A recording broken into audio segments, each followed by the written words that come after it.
공공장소에서 도움이 필요하다면 여러 사람들에게 도움을 요청하지 마세요. 대신 개별적으로 접근하는 게 좋습니다. 방관자 효과 때문에 그 여러 명의 사람들은 여러분을 돕지 않을 수도 있거든요.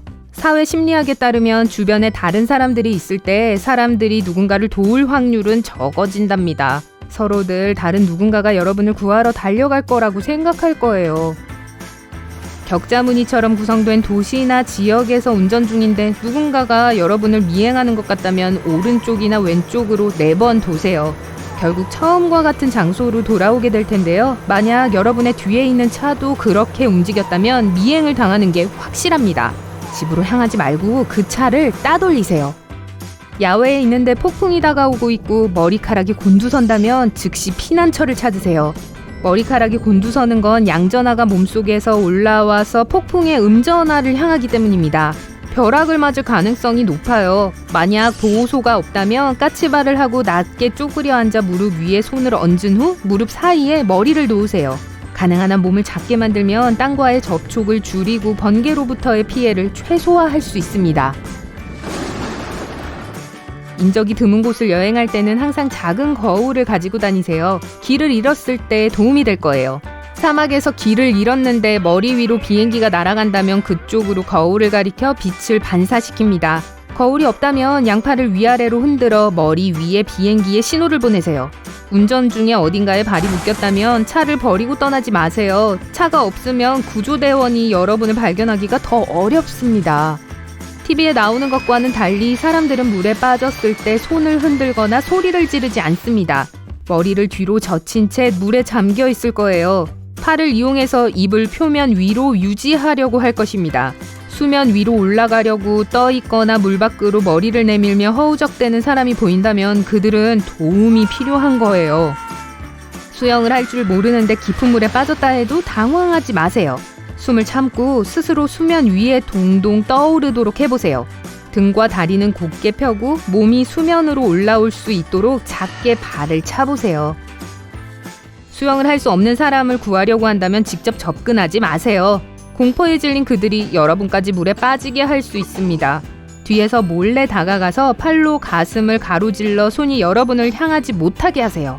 물에 빠진 사람에게 붙잡히면 물 아래로 깊게 빠질 수 있습니다. 구하려는 사람의 몸 아래로 수영을 하고 조금 더 멀리 떨어져 돕는 것이 좋습니다. 회색 곰과 마주치셨다고요? 운이 아주 나쁘시군요. 자, 뛰지 말고 눈도 마주치지 마세요. 가까이 있는 게 아니라면 천천히 걸어가세요. 하지만 가까운 곳에 있다면 가만히 서 계세요. 뛰면 안 됩니다. 소리는 지르지 말고 깨끗하고 단조로운 목소리로 말을 해보세요. 이런 일이 있기 전에 미리 여행하려는 곳에 회색 곰이 있는지 조사해서 곰 스프레이나 후추 스프레이를 준비하는 게 좋을지도 모릅니다. 만약 곰이 7.6m 이내에 있다면 스프레이를 사용하세요. 곰이 여러분을 공격하려 한다면 공처럼 몸을 웅크리고 땅에 누워보세요. 침묵을 유지하고 곰이 사라질 때까지 움직이거나 당황하지 마세요. 만약 북극곰이 뒤쫓아오는 중인데 거리가 멀다면 모자, 스카프, 셔츠와 같은 옷가지를 떨어뜨리며 도망가세요.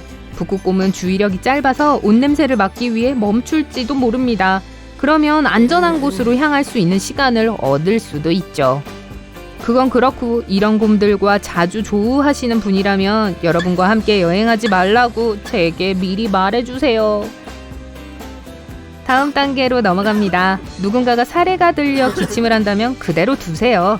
기침을 한다는 건 공기가 드나든다는 거고 기도에 부분적으로 문제가 생겼다는 뜻입니다. 도움을 주려다가 공기를 역류하게 만들 수 있어요. 그러다 더 위험해지거나 기도가 제대로 막혀버리게 될 수 있습니다. 그냥 기침을 하게 놔두세요. 숨을 못 쉬거나 기침을 할 수 없을 때만 도움을 주세요. 강한 역조에 걸렸다면 절대 물에 맞서 수영하지 마세요. 힘만 빠지고 성공하지 못할 거예요. 해안과 평행하도록 빠르게 수영하되 침착함을 유지하고 몸을 편안히 두세요. 더 멀리 가게 되더라도 물살을 피하면 해안으로 돌아갈 수 있습니다. 엄지손가락은 사람의 손에서 가장 약한 부분입니다. 만약 누군가가 여러분의 손목을 잡아당긴다면 소나귀에 들어간 팔을 비틀지 마세요. 엄지손가락이 있는 곳부터 밀어내려고 해보세요. 외국에 가야 한다면 정부에 사실을 알리세요. 미국이나 몇몇 서구 국가에서는 해외에 간다고 국무부에 신고할 수 있습니다. 그러면 자연재해나 정치적 갈등 등으로 인해 여러분이 대피해야 할 때 그 사실을 정부가 알게 될 것입니다. 정부는 또한 이런 문제로부터 자국민을 보호하기 위해 여러분이 방문하려는 나라에서 일어나는 일들을 여러분에게 알려줄 것입니다. 사람이 우르르 몰려 달려가는 곳에서 넘어진다면 큰 문제에 빠질 수 있습니다. 몸을 공 모양으로 웅크리고 모든 게 끝날 때까지 기다려선 안 됩니다. 이로 인해 더 많은 부상이 일어날 수 있어요. 누군가가 여러분을 지나칠 때 그의 다리를 잡고 일어나서 계속 앞으로 가도록 하세요. 때때로 캠핑 여행에선 사람들이 길을 잃기도 합니다. 만약 그런 상황에 처해서 캠핑장을 나가려고 한다면 불에 탄 석탄이나 나무 막대기를 가지고 가세요. 이를 사용해 나무, 바위 또는 통나무에 메시지를 전할 수 있습니다. 표식이 몇 주 동안 그곳에 머물 거고 구조대가 추적하기가 더 쉬워질 거예요. 항상 응급처치 키트에 바늘을 넣어두세요. 길을 잃으면 나침반을 만들 수 있습니다.